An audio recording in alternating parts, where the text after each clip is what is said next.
Hello everyone, आप सभी का फिर से एक बार क्रिएटिव माइंड ग्लोबल स्कूल में स्वागत है। बच्चों, हम कक्षा 5 का पाठ क्रमांक 2 ईदगाह हमने पढ़ा।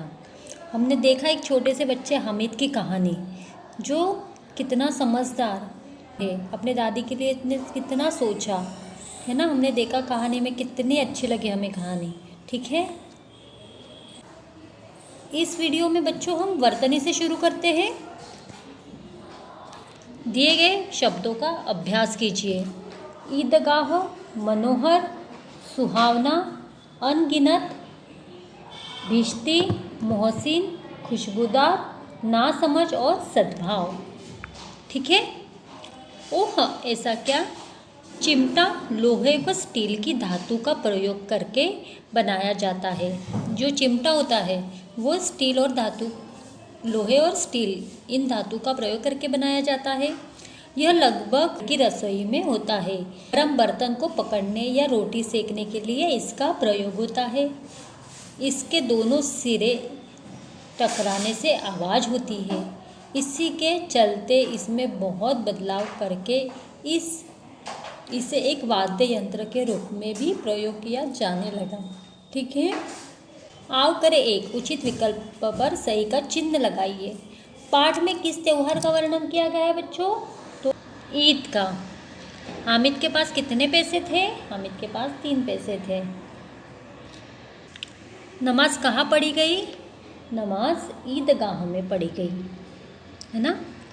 हामिद ने किसका ख्याल करते हुए सोचा उसके पास चिमटा नहीं है, तवे से रोटियां उतारने में हाथ जल जाता है। तो किसके? बूढ़े दादी के बारे में सोचा था उसने। हामिद बूढ़ी दादी के लिए क्या लाया था? तो हामिद बूढ़ी दादी के लिए चिमटा लाया था, है ना। आओ करें दो। कहानी के अनुसार उचित शब्द चुनकर वाक्य पूरे कीजिए। कितना मनोहर, कितना सुभावना प्रभात है। ईदगाह जाने की क्या नज़र आने लगी थी? तो टोलियाँ नज़र आने लगी थी। हामिद डैश को ललचाई नज़रों से देखता है तो खिलौनों को। डैश के बाद लोहे की चीज़ों की दुकान आती है। किसके बाद आती है? तो मिठाइयों की दुकानों के बाद, है ना। 6 पैसे कीमत सुनकर हामिद का दिल बैठ गया। दादी का क्रोध तुरंत स्नेह में बदल गया। ठीक है। आओ करे एक, आओ करे दो आपको स्वयं करना है बच्चों। आओ करे 3 अभी आपको कॉपी में नहीं करना है। ठीक है। ज्ञान में पढ़ेंगे वचन। वचन क्या होता है? वचन का अर्थ होता है संज्ञा होता है। वचन का अर्थ ये होता है कि संज्ञा या सर्वनाम शब्द के जिस रूप से उसके एक होने का अगर बोध होता है, एक होने का पता पड़ता है, तो वो होता है एक वचन। और उस 2 या 2 से अधिक होते हैं तो क्या पता पड़ता है? वो क्या है? बहुवचन कहते हैं। ठीक है। संज्ञा या सर्वनाम शब्द से अगर एक होने का पता पड़े तो एक वचन, बहु मतलब होता है 2 या 2 से ज़्यादा, तो उससे हमें पता पड़ता है वो क्या है? बहुवचन है। ठीक है। शब्दों को बहुवचन में बदलने के अलग अलग नियम होते हैं। शब्दों को बहुवचन में बदलने के अलग अलग नियम होते हैं। जैसे आ का ए बनाकर, जैसे लड़का। ठीक है। लड़के का क्या बनेगा बच्चों? लड़के। लड़का में आ का स्वर है, पर लड़के में ए का स्वर आ रहा है, तो आ का ए बनाकर पैसा, पैसे, बच्चा, बच्चे, केला, केले। ठीक है। वैसे ही ई, बड़ी ई या छोटी ई में इया लगाकर, जैसे लड़की, ई की आपको आवाज़ आ रही है तो उसका क्या होगा? लड़की एक है। बहुवचन क्या होगा? लड़की का लड़कियाँ। वैसी जाति, जातियाँ, साड़ी, साड़ियाँ, और तिथि, तिथियाँ। ठीक है। शब्द के अंत में ए लगाकर। ठीक है। जैसे कन्या, कन्याएं, महिला, महिलाएं, कविता, कविताएं, माता, माताएं। ठीक है। सारे बहुवचन है, पर अंत में सबके अलग अलग शब्दों का प्रयोग किया जा रहा है। या का या बनाकर, ठीक है। एक चिड़िया, अगर बहुवचन होता है, बहुत सारी होती है, तो चिड़िया पे चंद्र बिंदु लगता है यहाँ पे, ठीक है। वैसे ही गुड़िया, अगर बहुत सारी गुड़िया है तो यहाँ पे क्या लगेगा, चंद्र बिंदु। गौरैया, एक गौरैया, बहुत सारी गौरैया। चूहिया, बहुत सारी चूहिया, ठीक है। क्या पढ़ रहे हैं हम, एक वचन और बहुवचन, ठीक है। कुछ क्रिया शब्दों के एक वचन व बहुवचन रूप। कुछ क्रिया शब्दों, क्रिया मतलब क्या होते हैं, क्रिया मतलब कौन से शब्द होते हैं जिसमें हम कोई काम करते हैं, वो क्रिया होती है, ठीक है। जैसे गया, जाने की क्रिया गए हो रही है, तो एक बच्चा गया तो बहुत सारे बच्चे गए। था, तो था का क्या होगा, थे। लड़का खड़ा था, लड़के खड़े थे। था का क्या होगा, थे बहुवचन होगा। है, अगर बहुवचन होते हैं तो हे पे हमेशा क्या आती है, बिंदी आती है, ठीक है। जाएगा, जाएंगे। जाता, जाते। वह, वे, मैं, अगर अकेले है मैं, और बहुत सारे हैं तो हम। यह, ये, आप लोग, ठीक है। ये एक वचन और बहुवचन के बहुत सारे उदाहरण हमने पढ़े यहाँ पे, ठीक है।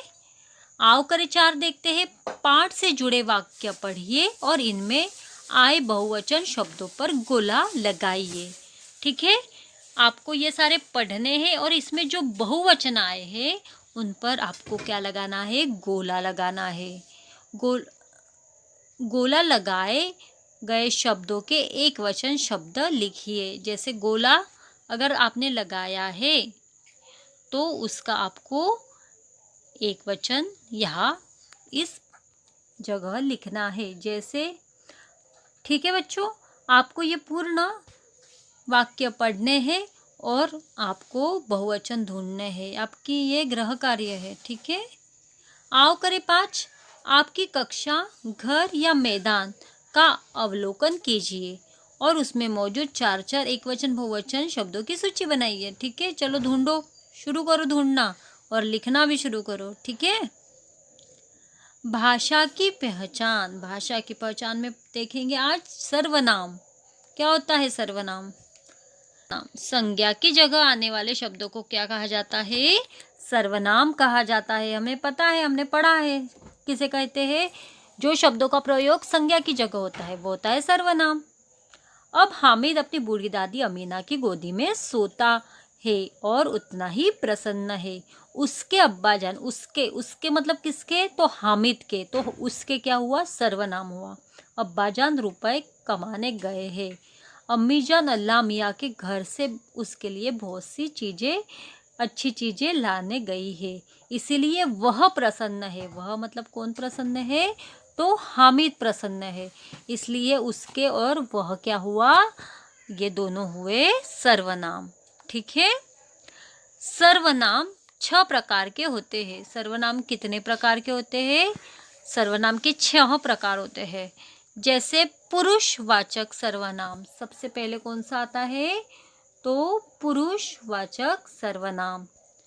वे सर्वनाम जो बोलने वाले, सुनने वाले या जिसके बारे में बात हो रही है के लिए प्रयोग होता है। जो बोल रहा है, जो सुन रहा है या जिसके बारे में हम बात कर रहे हैं, उसके लिए अगर प्रयोग होता है तो वो होता है पुरुषवाचक सर्वनाम।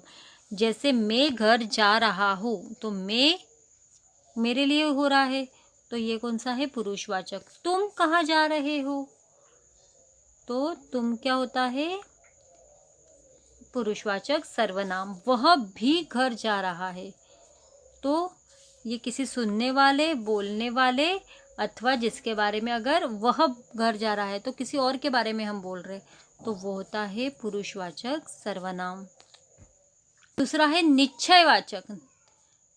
वे सर्वनाम जो किसी निश्चित व्यक्ति या वस्तु के बारे में बताते हैं। वे सर्वनाम जो किसी निश्चित फिक्स वस्तु के बारे में बताते हैं। यह मेरी पतंग है, पतंग के बारे में बताया जा रहा है, तो यह मेरी पतंग है, निश्चित वस्तु है पतंग, है ना। तो ये क्या हो गया, निश्चय निश्चयवाचक सर्वनाम। ठीक है। अनिश्चयवाचक, जो सर्वनाम अनिश्चित वस्तु, जो सर्वनाम जो किसी अनिश्चित व्यक्ति या वस्तु के बारे में बताते हैं। कोई दरवाजे पर खड़ा है, हमें पता है क्या? नहीं पता है, इसलिए वो अनिश्चयवाचक सर्वनाम हुआ। ठीक है, जो हमें पता ही नहीं, जिसके बारे में हमें व्यवस्थित प्रॉपर, तो वो क्या हुआ? अनिश्चयवाचक। प्रश्नवाचक, वे सर्वनाम शब्द जिनकी मदद से प्रश्न पूछा जाता है। क्या है वो? वे सर्वनाम शब्द जिनकी मदद से क्या पूछा जाता है? प्रश्न। यह किताब किसकी है? तो किसकी क्या है? ये प्रश्नवाचक सर्वनाम। ठीक है। संबंधवाचक सर्वनाम, जो सर्वनाम दो वाक्यों को आपस में जोड़ते हैं। जो सर्वनाम जो दो वाक्यों को आपस में जोड़ते हैं वो होते हैं संबंधवाचक सर्वनाम। जो ध्यान से सुनेगा उसे सब समझ आ जाएगा। जो और उसे, ये क्या है? संबंधवाचक सर्वनाम। ठीक है। और आखिरी है निजवाचक सर्वनाम। निजवाचक सर्वनाम में क्या होता है? जो सर्वनाम अपने लिए प्रयोग किया जाता है, मैं खुद के लिए, है ना, वो होता है निज। निज मतलब खुद होता है। मैं यह कार्य खुद करूँगी, खुद के लिए करूँगी। मैं ये कार्य खुद करूँगी, तो खुद के लिए उपयोग हुआ है, तो वो होता है निजवाचक सर्वनाम। ठीक है। आपको सर्वनाम पुनः एक बार पढ़ना है। ठीक है। आपका गृह कार्य जल्दी पूर्ण करें। धन्यवाद बच्चों।